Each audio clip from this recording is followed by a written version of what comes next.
Hi, I'm David, and this is the next instalment of my Lessons from a Decade of Listening. And it's continuing on directly from the last one, where I was talking a little bit about bias or assumptions, and particularly this notion of labeling.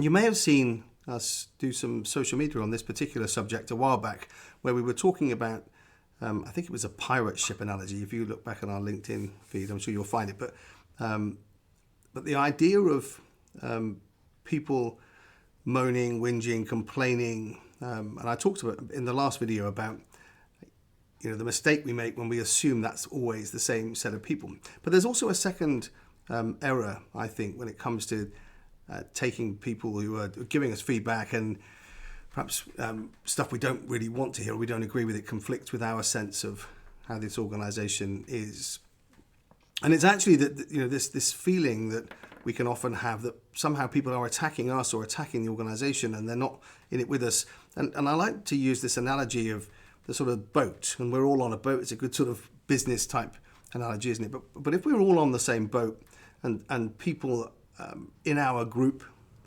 are somehow sabotaging, or at least it feels that way to us, that's worth exploring in ourselves, isn't it? Because it doesn't make any sense. Why would anybody on our boat be trying to sink it? I think if we were to consider what they're saying differently and think, well, maybe they're trying to give us some feedback about something, and it's not as well articulated as perhaps it might be, but maybe they're trying to help make this journey work better. Anyway, that's just something to think about, and I hope it helps.